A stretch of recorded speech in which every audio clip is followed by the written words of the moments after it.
Angel, we are now live, streaming on YouTube, Facebook, and our Facebook group. We're going to be obviously putting this onto our podcast Startup Chats. Absolutely. Thank you so much for joining me. I'm stoked that you're here. I think I've up a little bit early. I think you were just saying before we went live, I made you put you through hell. So I do apologize. No, that's okay. That's okay. You know, I'm so connected all the time, but it's true that, you know, you try to plan ahead a little bit what's going to happen in the day, but if it doesn't happen, it's okay, and you will know how throughout the conversation today, or you will know why. Well, let's kick this off because, you know, I'm so excited to talk about this whole topic of, you know, startups and that journey and that challenge that we all face, and I think wherever we can sort of get those pearls of wisdom or advice or help or a little bit of inspiration is always going to be a good thing and always help. So but before we maybe sort of dive into what we're going to focus on, which is that whole, you know, pivoting in times of crisis, I think that's a really interesting sort of topic actually, because I've certainly done that in various sort of, you know, degrees, and you know, we can chat about that. So yeah, it'd be interesting seeing your perspective. But before we do, would you mind sort of introducing yourself to the audience, and just giving a bit of a background about, you know, who you are and what you do? Absolutely. So my name is Angel Ribó, and I'm in Dallas, Texas, although I was born close to Barcelona in Spain. Basically one of my favorite cities, by the way. Oh, look Barcelona. at that. Love it. Okay, I thought that you were going to say Dallas, Texas. I've never been. I'd love to go. I'd love to come to visit. There's lots of great things here happening. So, but anyway, you know, obviously I love Barcelona too. Basically both corporate CEOs and established entrepreneurs, they hire me to bridge the gap globally for expansion and exposure. The reason why I helped, you know, I use internationalization strategies to accelerate the growth of their companies is because throughout my life, for the last 25 years, I have held more than 1,500 CEOs in 33 different countries. And I was able to do that because actually, let me tell you a secret now that you are actually in the UK. One of the reasons why I'm able to do this is because mom and dad, they put me through an English academy when I was in school, when I was in elementary school. And outside school, I was learning English. And I remember that the summer of 1982, I spent a whole summer in Scarborough, North Yorkshire in the UK, learning English. And I decided I'm not going to speak a word of Spanish for a whole month. And I requested that company to put me actually, obviously, with an English family, but I don't want to have contact with any Spaniard throughout the entire month. So I had actually a Swedish student doing the same thing, learning English in the UK as the same as me. And I only had contact with Swedish people and people from other places, but not with the Spaniards. And that's why I was able to speak English. And then, you know, I started my international career and everything. Something which is also really important is that, you know, as I lived in Latin America for 10 years, my heart and soul is with the kids in need in Latin America. And I started my nonprofit. It's called Wisdom for Kids. I did that 3 years ago.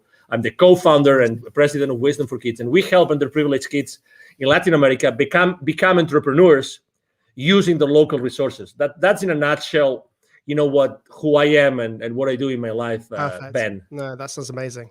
You sound like you've been doing a lot and have a lot on your plate right now. So absolutely, it's always fascinating. And to be honest with you, I'd love to sort of dive more into all of those little, you know, all those elements and those niches to understand more about them. That'd be amazing. But maybe that's for another day. Absolutely. We can be, I mean, obviously, thank you very much for having me, Ben, here. And thank you, everybody listening to us today. I can be with you guys anytime. You just tell me 5 minutes before, and I'll promise to be there. Okay, Ben? Pinky promise. and that never happened, of course. Pinky promise. Pinky. My son does that to me. He makes me do pinky promises. You see? Of course, I told you just 5 minutes, as opposed to the 1 minute today. It's 5 minutes. I mean, this is like 5 times more time ahead. It's wonderful. You'll have to return the favor for me. You'll have to do the same for me one day. No. Of course, obviously, I'm giving Ben a hard time just because he's this kind of guy that he takes you know, jokes and being hard on him as lightly as I do. So it's a pleasure to be with someone in life that doesn't take everything judgmentally, which we unfortunately tend to do. And you know, that's actually one of the challenges of the startup entrepreneurs as well. Yeah, it's very true, isn't it? You've got to be so adaptable and level-headed, quite cool and calm under pressure, and not letting things not getting too hyped or too upset either way, because it's a journey. It's not a sprint, isn't it? So you've got to keep an eye on that bigger picture. So Absolutely. And keep moving forward. That's the key. Keep moving forward. So let's dive into the whole sort of topic of pivoting. As we know, sometimes, a startup and an established business has to pivot. I mean, we've seen a lot of established businesses have to pivot in this time of, the COVID-19 and all the rest of it, particularly when, a business stream suddenly was closed off. A lot of brands had to sort of pivot towards more direct consumer sales rather than B2B sales. But certainly within that pre-launch phase and starting a startup, that can happen too. I know it's actually happened to us recently with one of our product launches.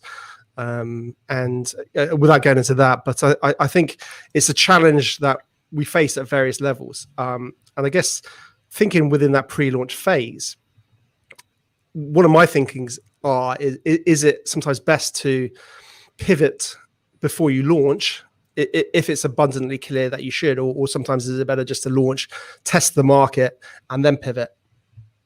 That's a great question. And actually, you probably remember that probably it was like already 10 years ago that this guy invented this business canvas that you actually, it was a collaborative work developed here in the north of the country, in the US, by someone in the MIT, I think it was.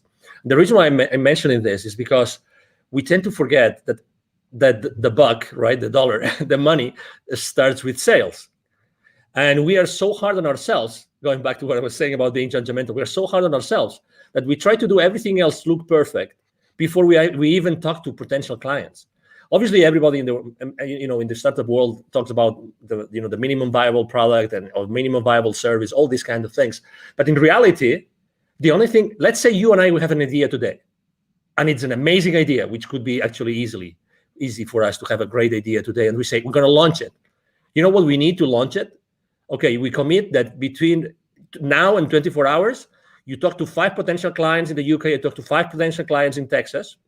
We have 10, let's say only 50% of them show up. We already have market feedback. So I think I'm responding to your question. I'm a big proponent of, if you eventually have to launch something into the market, why don't you start talking to the market? And it doesn't have to be perfect. You have friends, you have former colleagues, you have relatives, you have neighbors, you name it. You go to a store, you go to a coffee shop, you talk to the guy which is serving you, the bartender. You can even ask that person for their feedback about what you want to launch. So to your question, my main business mantra is take imperfect action now. That's me. That's my clients. Take imperfect action now. So definitely, I would reach out to the market first, and then I would start strategizing about what's the best way I can launch or pre-launch my product or my service or my company or my venture. But definitely, I mean, I have seen so many people wasting so many hours, so many days, so many months perfecting something before even talking to someone in the market to see if that would fly or not. So that's definitely my response to that.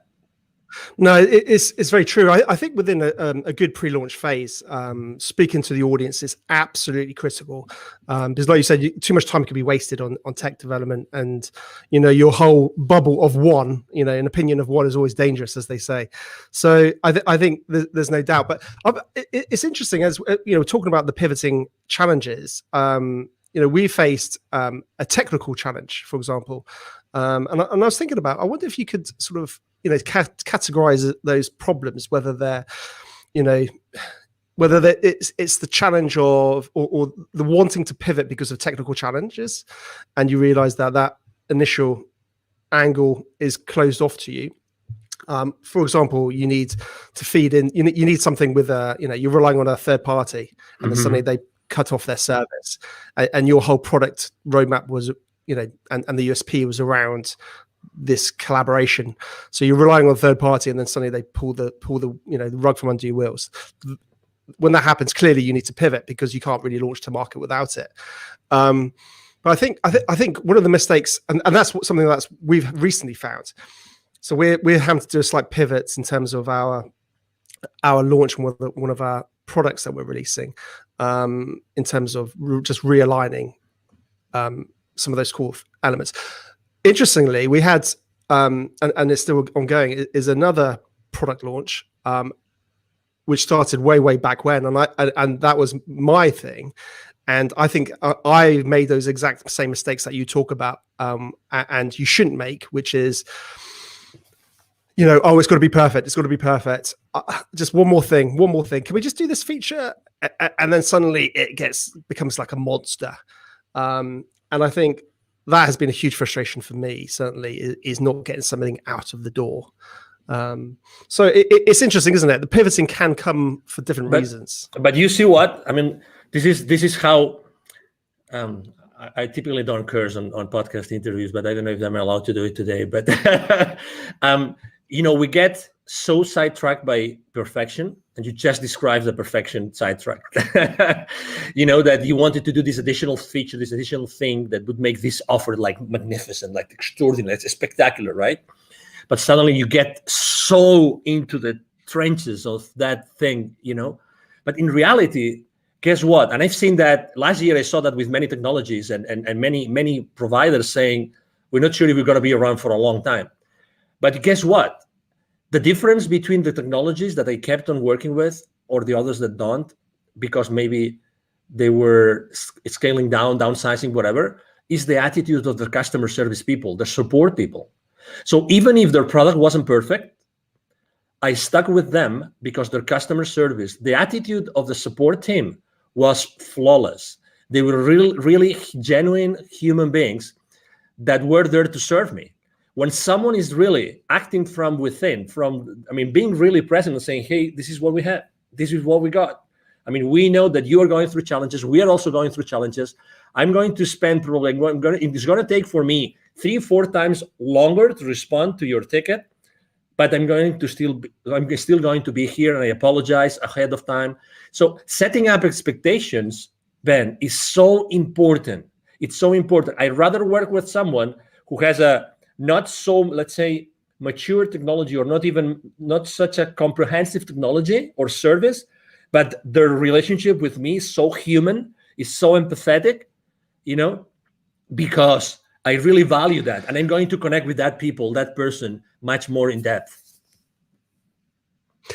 It's so interesting, isn't it? Because ultimately we start talking about the whole branding element of a business, of a startup, of an entity.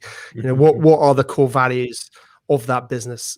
How does it want to interact and engage with its customers and clients on board? And I think we then start sort of diving into that world of the community, building a community, and whether that's, I guess, having a really good call center or team that respond to tickets and problems, or even I've seen really interesting communities built up on like Facebook groups where startups are really engaged with their communities. And I think having that authenticity and that dialogue, that's the key, isn't it? Like you touched on, it's that dialogue to say, hey, Angel, we're working on it. This is our tech roadmap. This is what we're working on. We're struggling. We're trying to get things off the ground. We're bootstrapping it, or whatever it is. And then you can feel, more of a passion towards that brand and company, and see the face behind it. Yeah. And on its own, actually, if we think about it, that's such a strong, powerful part of planning in any pre-launch phase, but also post-launch, because obviously that's when you've got to deliver effectively. And follow through, and that's always challenging. Absolutely. And I can give you even another example. Last year, there's this technology that I love to use. My team is an expert on using that. It's called Zapier, which allows you to automatize so many different systems. Zapier takes webhooks from here and there and blah blah blah, integrates so many. So I use a specific dashboard with my clients, and guess what? This guy said they're not cheap, but this guy said, we're going to give you 3 to 6 months for free, just because we know you're suffering. And their support system is great. Okay, so they gave me 6 months for free subscription last year, just for the sake of it. Just for the sake of it, because I was a small business owner, I qualified, blah, blah, blah. Just 3-4 months ago, a competitor came up to the market at a fraction of their price. And they offer you so many more actions per month, which is the currency that Zapier uses. So like a fraction of the price and offering you much more for that fraction of the price. But guess what? I'm not going to change from Zapier. I'm just giving you an example, right? I'm not going to change because they stood behind me, with me all the way. They provided me extraordinary service. They even said, we know cash flow is an issue for you. We're going to support you. So, oh my God, do you think that they will ever leave Zapier as a technology provider for my team and myself? Of course not. The branding, they have, my concept about these guys, what they're going to do for me whenever my business grows more and more and more, and I need them more and more and more, they will be there for me all the way. It's amazing. Exactly. It's about the brand. It's amazing. Do you agree? 100%. And it's interesting, isn't it? Because I guess if you've got that strong narrative, that strong brand, that's good, that story that people buy into, if you do have to pivot, then it's much easier to bring them with you, because I guess you can again have that honesty and say, hey, listen, we're having to realign our business model. We're having to do this. Come with us. And when that pivoting moment does come, I'm guessing that's a lot easier. Yeah, it is because again, you trust them. You have already developed that relationship. It's all about expectations, Ben. I mean, really setting up the right expectations is so important at all levels. We tend to, there's a concept I use both when I coach personally the CEOs and when I work with in business, when I'm doing business consulting, which is a secret contract. And think about it. This concept of secret contract is just brilliant. With every single person that you have a relationship with, Ben, and everybody listening to us, with every person that you have a relationship, there's a lot of things that you've never shared with that person, but you expect from them. You've never spoken about those things, but you expect from these people a certain things. And the other way around. You've never talked about that with them, or they never talked about that with you, but they expect things from you. And that even happens with your business, with your family, with your partner, with your life partner, with your kids, with your father, mother, with your siblings. There's always those things that you expect from them, but you've probably never asked them or talked with them about them. That's why setting expectations is so important in the journey of an entrepreneur, of a startup CEO. Setting the right expectations with everybody, with all your stakeholders, is so important. And just with that, you are building, just with that very simple thing of setting the right expectations, you're starting to build a very strong brand. You will never be in denial. You will never sweep things under the rug, ever. You will always be there because you are very clear on the expectations. That's so important. And it's so easy to do. But in reality, we don't do it. No, it's interesting, and I think you hit the nail on the head, because it also is very similar to just old ways of doing business well. We're talking about digital businesses, online businesses, and all the rest, but it's about doing business well, and it's always been the case. Whenever you're dealing with a client, setting expectations, whether it's timeframes or what you can achieve by when, and being realistic with that rather than over promising. If you can set a realistic expectations and actually over deliver and things like that, it's just simple things, isn't it? But I think what we need to what we need to start thinking about, I guess, as startup founders and all the rest of it, is how we set those expectations in a digital format to the masses, if that makes sense. How do we communicate that? And that might be simple as just, I guess, creating a Facebook group about your business and start talking about it, and then setting those expectations. It's interesting, actually. I've started to sort of observe the technology side of. By the way, I don't want this to get into some crypto sort of video here, because there's plenty of those out there. But it's interesting the technologies behind it, and some of those guys who are leading those technologies. and the way that they build community, and the way that they engage and constantly keep their audience who are interested updated. The one that springs to mind, if I'm honest, is probably the I'm gonna forget his name. The Cardano founder, Charles Hodgkinson, something like that. I can't remember off the top of my head. And he's constantly sort of talking about Cardano and what they're doing and all the rest of it. And that's when you just think about it for, I guess, your own business or your own startup it's interesting lessons that you can possibly take for yourself post-launch, but equally, I think pre-launch, and start getting a bit of hype behind it before you even go live potentially. When should a business, I guess, not pivot? That's an interesting question. Can businesses pivot too soon? I think that the market speaks. I think that the most important thing is to see if the market is actually moving, is shifting, if the market is asking for different things or not, if the market is still willing to pay for the same products and services or not. That's the question. It's not about us. It's about the market. It's about, is there a new market being created? Is there a new community being created they're going to want specific things? So that's the question. I think that you have to really put the thermometer in the market. You have to have those conversations, those imperfect conversations with your potential clients, and see, hey, will you keep on paying for this? Do you still feel the value? Do you still feel the value in these kind of products? Or right now, what's happening now, what do you think is going to help you go to the next level? How many times, honestly, think about this, Ben. How many times before you sell to a client, you actually tell them this: I know I'm going to be part of your problem when you place the PO with me, because you're going to put X amount of money on my pocket and you will have nothing in return. My commitment to you is that I will make as much as I can to return on your investment. But how many times you have told that your clients, I care so much, I know that I'm going to be your problem right now when you place the purchase order, right? And I also care, I really care about how you are going to recover that investment.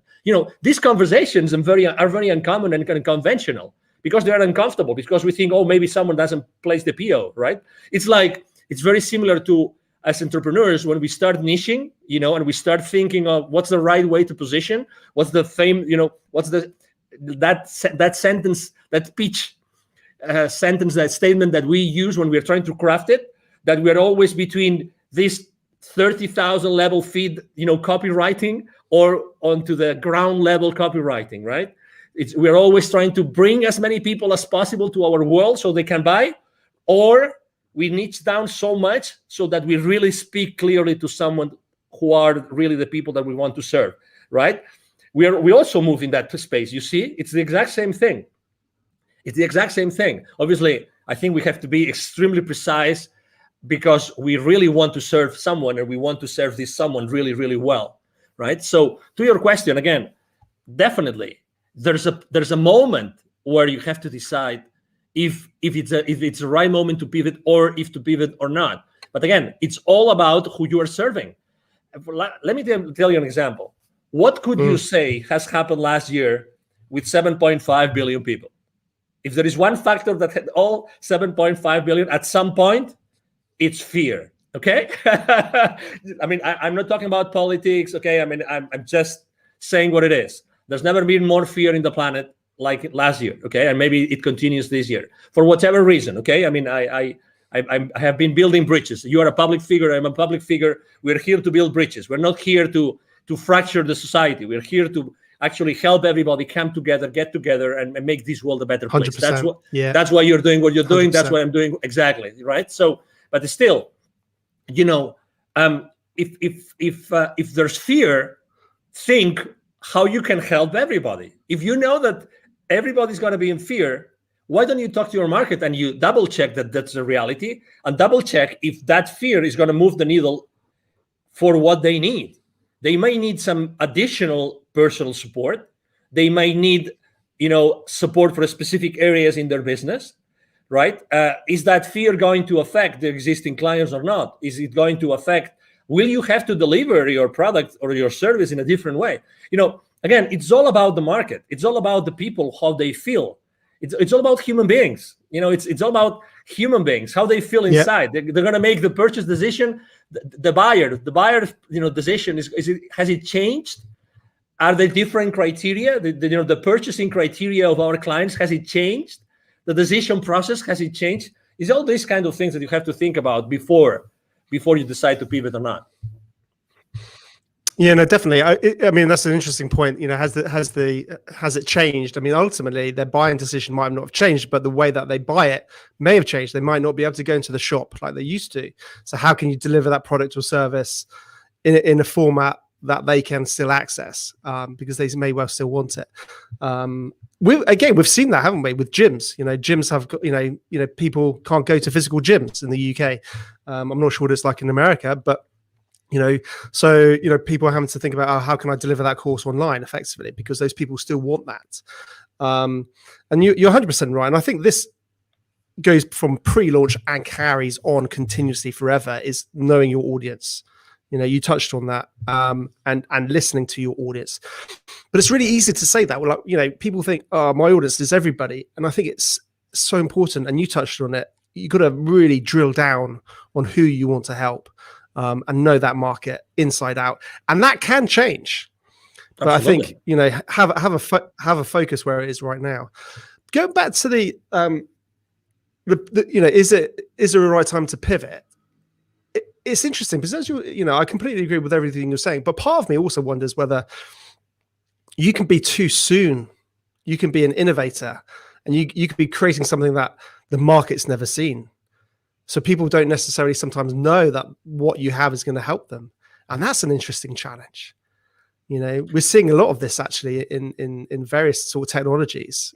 Things are coming out all the time. But you might not get that initial traction. I agree. But it all comes down to, as you know, people buy from you what they want, but you know what they need, right? I mean, you define a transformation path, right?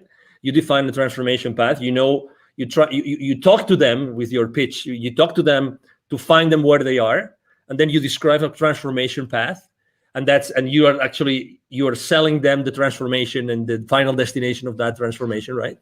You got to tell a good story, haven't you? Yeah, exactly. But again, I think that we make a decision as entrepreneurs. We make a decision every single day of what we talk about and who we talk about.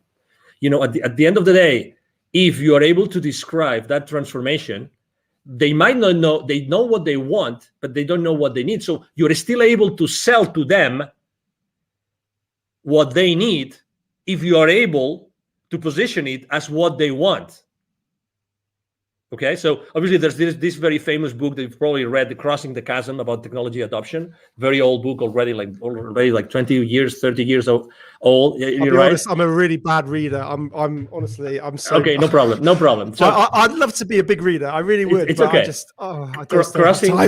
It's okay. Crossing the chasm. So it basically states, when a technology is ready to go to the majority, to not only to the early adopters, so to the majority, right? So it talks about that. So yeah, exactly. So regardless, probably in the beginning, your price point will be at a level that it still justifies the profitability that you need in the company.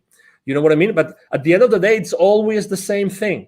Are you able to position what your clients want from your pitch so that you give them what they want? They buy what they want, but you give them what they need because you are the expert. You are the subject matter expert. You're giving them what they need because you know more about that, because you are the expert. And obviously expertise is one of the most important things when you're pivoting, right?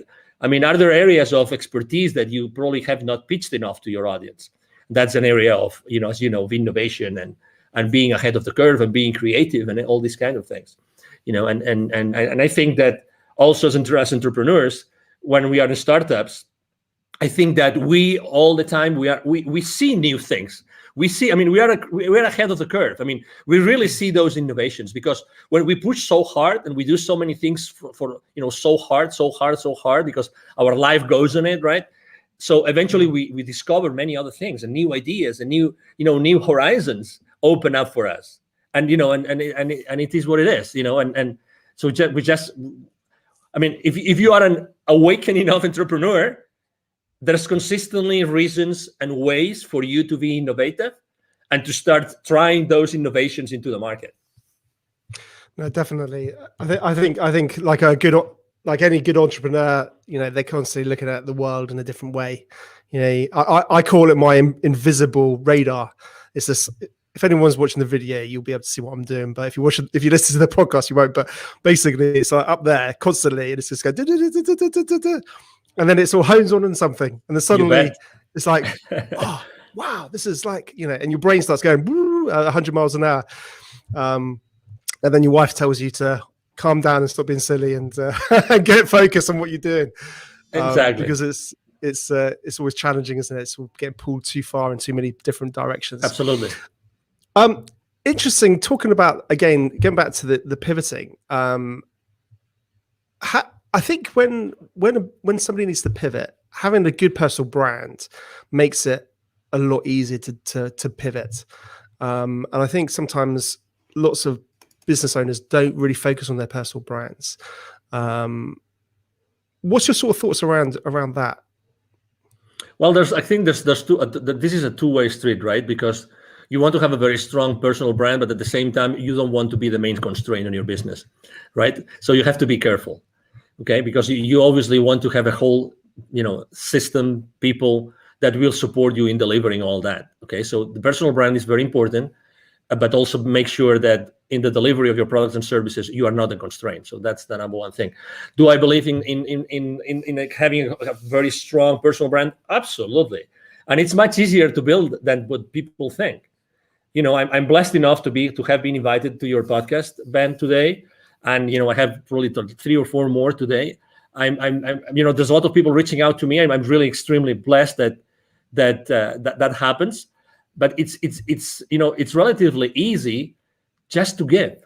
I mean, I'm giving just some nuggets that people might like or might not, but it's being present. It's spending 30 minutes, 45 minutes, 1 hour, adding value to someone's audience. And by doing this, you are actually building my brand. I'm building my brand right now, thanks to you. I'm grateful to you and to your audience. And again, people think that branding is this big, massive monster that we've never seen their face, right? But it's so difficult, and only large corporations can actually build your brands. Not at all. Just answering an email on the chat on LinkedIn, you're building your brand. Let me give you another example. 100%. When I say happy birthday to someone on LinkedIn, I do it in a different way. I tell you, people remember me because of the way I give them the happy birthday. And it's so simple. And the same thing when they change positions in their companies. I do it in a different way. Guess what? You don't need anything. If you're starting small and then you want to scale up in the future, guess what? You can start doing this right now. Be yourself. Don't be afraid of yourself. It's very true what Tony Robbins says in his events, which is, what we are fearful of as human beings is of our potential, is of how powerful we are. It's not of our flaws. It's not that we will not be able to deliver. It's of our potential, of our power. We're really powerful. We all have this expertise inside of us that nobody else will be able to deliver just because of the experience we have had in our lives.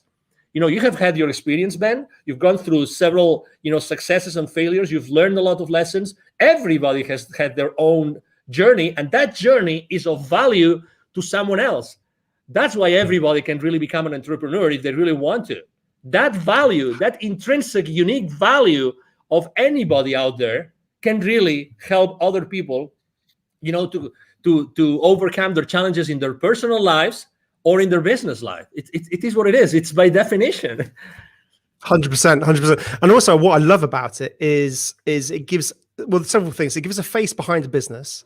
So it has you have that real sort of personal element. And I think that's the future for business, having personality. But also I think as an individual, we all know we have many layers. We have many interests. whereas a business is obviously clearly focused on one area, possibly with a very focused audience. But with a personal brand, people, you're able to express more of your interests. You're able to express more of your fascinations and your other hobbies and other, businesses. So I think certainly if you do need to pivot, it's much easier to do so, and because people believe and buy into you, not that particular product or service. I think that's something very, very interesting. So in terms of sort of top tips or advice you could possibly pass on to any budding, startup founder, what would that be? Well, I said it before briefly, but it's definitely, I think that's, honestly, I think this is at least 50% of the success, of the secret to success for any entrepreneur right now, which is take imperfect action now. Take imperfect action now. Expose yourself. Whatever you want to do, start doing it right now, immediately. Start talking to potential clients, to potential partners, to potential collaborators, to potential allies immediately. Take imperfect action now. Don't wait. There's never going to be a perfect time for you to become an entrepreneur. Never. Yeah. So why don't you start doing it now? You don't really need much. Honestly, you don't really need much. Really. I mean, what did they say? Yesterday's the worst day, today's the best day, or something like that. I probably got that completely wrong. No, yesterday was the best day. Today, I can't remember. I'm just probably making something up. No, that's okay. But it's a matter of, hey, take imperfect action now. And then as soon as you start making steps, taking those steps, as soon as you start doing that, you will start seeing the forest. You will start seeing this works, it doesn't work, this could work, this couldn't. You start seeing the rest of it. But you have to start making those steps. You know what I mean? So definitely. Exactly. So be humble enough to do that. Definitely. And just out of interest, on a side note, Angel, what's the sort of whole startup scene like in Dallas, and in your hometown? What's business like there? Well, I have to say, first of all, it has changed and improved a lot. Dallas used not to be the startup hub that it is today. I've been very involved with the startup community here. Actually, last year, it's so funny. Last year, I gave 2 different webinars to the startup community here, and the title of both webinars were Pivoting in Times of Crisis. both of them. So there's a very strong community for startups here, very strong. That particular accelerator I gave the webinars to, it's called The Deck, but there's many accelerators. The mayor of Dallas himself, he has said many times on the stage, he wants to become a very stronghold, important stronghold of the startup community in the country. And there's a lot of, angel investors community and family offices. And this, it's really a great place to be an entrepreneur and to start up your business. I'm very involved with the Startup Week here and with the Startup Weekends. I've been the jury for a few Startup Weekends as well. So, it's a great place to be, definitely. I would encourage anybody that would like to maybe try and come to the US. This is a great place to be. Fantastic. And am I right in thinking a lot of people are moving out from California and Silicon Valley to Dallas? Totally. Is that right? Yeah, it's true. Actually, large corporations, even before the pandemic started large corporations from California started to relocate here. And right now it's massive. It's massive, the amount of people that are moving from California and many other states to Dallas, to Texas, North Texas, because Dallas is strategically positioned. You don't think about it, but Texas is a huge state. We will never run out of space. That's the beauty. We will never run out of space. And we don't have a state income tax, which is great. And also, the property prices are pretty reasonable. So yeah, it's a great place to be. Ben, you should start making your luggage here. Come on. Well, I've got a wife and 2 kids to sort of bring in tow. So great school systems here. Great school system. Oh, fantastic. Oh, well, absolutely. You know what? We can have this conversation aside, Ben. Well, it'd be great one day, definitely. I think in my dream one day, I really want to make sure I get to meet, like you in the real world, and all my guests, because I think it's it's very easy for us to just do it virtually, and that's fantastic. But I think if we can actually try and do that, like down the pub and have a beer, that's where relationships can get built and go further. And I think digital and what we can do now is amazing. But I think if we can get that, carry on with that social element into the real world, I think it gets even more powerful. Yeah, no, definitely. So one day I will get over to Texas and come and say hello. So no doubt, I'd love to come and say hello. Awesome. Please do. Brilliant. Well, Andrew, listen, thank you so much for joining me. It's been a real pleasure. Fascinating to chat about pivoting and some of the challenges and all the rest of it. And you take care and have a great day. And you too. Thank you very much. And if I may, just to tell people how they can find me. Absolutely. Okay, so again, my name is Angel Ribo. Last name is R-I-B as in boy O. R-I-B as in boy O. B as in boy O. The easiest way to reach out to me is to send me an email to angel as in heaven, angel@angelribo.com. Okay. Thank you very much. Really, Ben, it's been a pleasure to be here. And thank you everybody that has been listening and watching to us today. 100%. I'll put all your links in all the show notes and all the rest. How kind of you. Thank you.